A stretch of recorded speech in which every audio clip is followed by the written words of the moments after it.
देखिए यहाँ पे हम लोग चक्रवृद्धि ब्याज का कुछ क्वेश्चन देखेंगे। जैसे यहाँ पे 2800 रुपए का 10% वार्षिक दर से 3 वर्ष का चक्रवृद्धि ब्याज क्या होगा जबकि ब्याज वार्षिक दे है। इस क्वेश्चन को बनाने का बहुत सा तरीका है।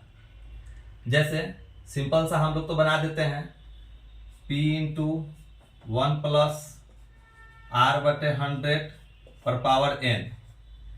एक फॉर्मूला है जिसपे हम लोग इसको बनाते हैं, लेकिन इसके अलावे भी कंपटीशन में लोग फॉर्मूले सिखाते हैं। जैसे 3 वर्ष का फॉर्मूला होता है 331। 331 पे भी ये बनता है। तो देखिए जैसे 331 पे हम आपको बना रहे हैं, प्रिंसिपल कितना है 2800, रेट ऑफ इंटरेस्ट कितना है 10%। तो 2800 का 10% निकालेंगे 280 होगा। अब यहां पे 280 का 10% निकालना है। 280 का 10% 28 होगा। और फिर यहां पे 28 का 10% निकालना है। 28 का 10% 2.8 होगा। इसको मल्टीप्लाई करेंगे। 0 8 का 24 के 4 2 3 दूना 6 8, 8 का 24 के 4 2 3 दूना 6 8, और फिर 1 से 2.8। अब इस तीनों को हम ऐड कर देंगे।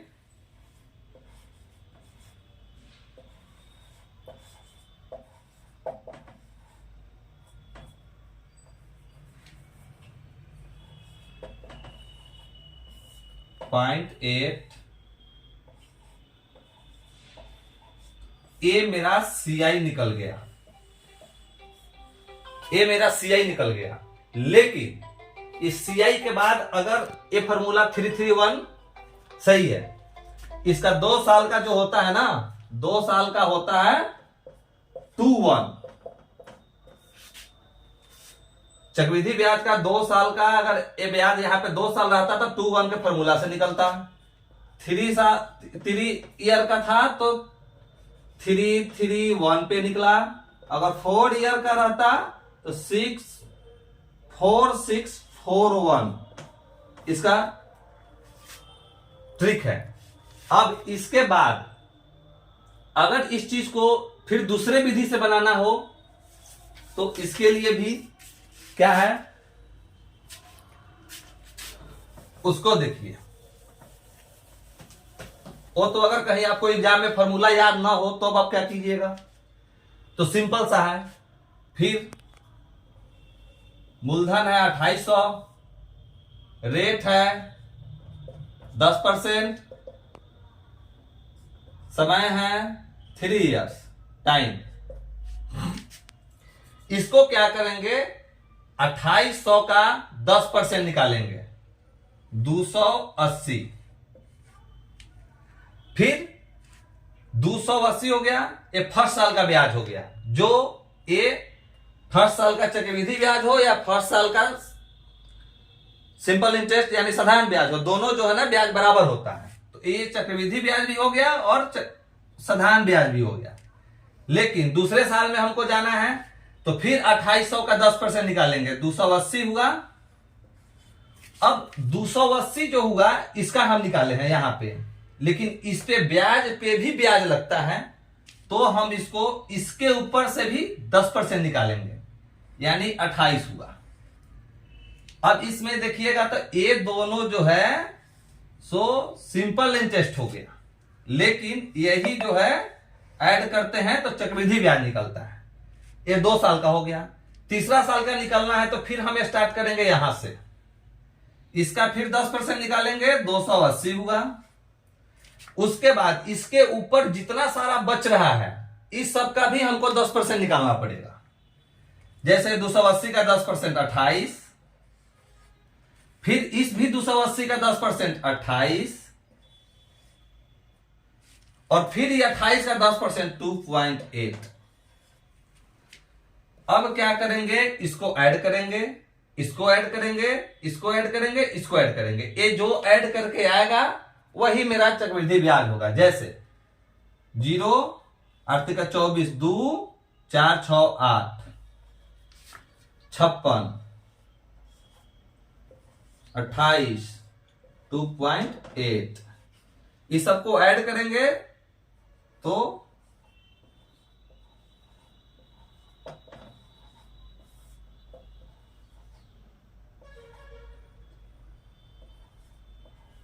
देखिए इसके पहले जितना आया था 926.8 इस फॉर्मूला से भी 926.8 ही होगा। लेकिन आप लोग सोचिएगा कि ये जो है ना 3-3-1 वाला फॉर्मूला वही बेहतर था, लेकिन वो बेहतर आपको कब मिलेगा जब यहां पे 3 वर्ष 4 वर्ष 2 वर्ष दिया हुआ रहे तब। लेकिन अगर इसमें क्वेश्चन में लोचा फंसा दे तो फिर आप लोगों से क्वेश्चन नहीं बनेगा 3-3-1 पे। इसलिए हम कहते हैं कि इस फॉर्मूला को इसको आप ध्यान में रखिए, ये ध्यान में रहेगा तो कोई भी क्वेश्चन नहीं छूटेगा। फिर बोलिएगा कि फॉर्मूला आता कहां से है, तो देखिए 1 2 3 यही 3 जो है यहां पे है, 1 2 3 यही 3 यहां पे है, और एक जो है ना 10% निकाले हैं यहां पे, क्योंकि इसका भी तो 10% निकालते थे, इसका भी 10% निकाले, इसका भी 10%, जितना रेट ऑफ इंटरेस्ट है उतना इसको निकाले हुए। अगर इस क्वेश्चन को फिर से देखना है तो यहां पे अगर यहां पे क्वेश्चन में हम 2.5% वर्ष लगा दें, इस क्वेश्चन में अगर आप कहिएगा 3-3-1 वाला फॉर्मूला सही था तो इस क्वेश्चन में हम लगा देते हैं 2.5 साल। अब इस क्वेश्चन को 3-3-1 पे बनाइए, बनेगा? नहीं बनेगा। उसके लिए फिर हमको आना पड़ेगा अभी जो बताया है उसी पे। 2800 इसका मूलधन है, रेट है इसका 10%, समय है इतना यर्स। अब 2800 का 10% निकालेंगे 280। फिर यहां पे सेकेंड बार में आएंगे, फर्स्ट साल का निकल गया, सेकेंड साल का आना है, फिर इस 2800 से निकालना है, यहां से नहीं, फिर यहां से हमको चलना है, फिर इसका निकालेंगे 280। अब इसके ऊपर जितना बचा हुआ है उस सबका जितना रेट ऑफ इंटरेस्ट दिया होगा उतना निकालेंगे। 280 यहां है तो 280 का 10% 28। फिर अब तीसरा साल में जाना है, क्योंकि 2.5 साल है तो हम 3 साल तक का निकालेंगे, फिर उसके बाद उसको आधा कर लेंगे। फिर यहां से चलेंगे 10% 280। अब इसके ऊपर जितना बचा हुआ है इस सब का भी हमको 10% निकालना होगा। 280 का 10% 28, फिर 280 का 10% 28, और फिर 28 का 10% 2.8। अब तो ये जो है ना मेरा पूरा 2 साल का चक्रवृद्धि ब्याज है, और ये तीनों को ऐड करेंगे तो ये मेरा 3 साल का निकल गया। लेकिन हमको निकालना है 2.5 साल का, 3 साल का तो हमको निकालना है नहीं। तो इसमें क्या करेंगे, ये 2 साल वाले को ऐड करेंगे। 280 280 और 28, 8 2 10 8 18 1 3 5, 588 आ गया 2 साल का। ये तीसरा साल में जाना है, 2 साल का हम निकाल दिए, ये हाफ साल का निकालना है, और ये पूरा तीसरा साल का है तो आधा साल का निकालना है। तो इस सबको जोड़ के हम आधा से भाग दे देंगे तो आधा साल का निकल जाएगा। जैसे 280 28 28 और 2.8, 8 2 10 18 1 3 2 5 13 1 3, ये निकल गया तीसरा साल का ब्याज। लेकिन हमको इसमें तो आधा साल का ही निकालना है, तो आधा साल के निकालने के लिए 6 मंथ में 12 मंथ को 6 मंथ है, इसको 12 से भाग देंगे तब तो ईयर में आएगा। यही ना हमको आधा से यहां पे भाग देना है। 2 एकम 2 2 छक 12 2 9 18 2 चौका 8, और इसी को हम यहां पे ऐड कर देंगे पहले से 2 साल का जो निकला हुआ था। 9 और 17 1 8 14 15 5 1 5 5 6 1 7, यही मेरा 2.5 साल का चक्रवृद्धि ब्याज निकल गया। और आप कहिएगा कि 331 पे सब क्वेश्चन बना लीजिएगा, तो 331 पे सब क्वेश्चन नहीं बनेगा, क्योंकि यहाँ पे 2.5 साल दे दिया, 3.5 साल दे दिया, 2 साल 4 महीना दे दिया, 2 साल 6 महीना, 2 साल 9 महीना दे दिया, तब आप कैसे बनाइएगा 3-3 एक पे।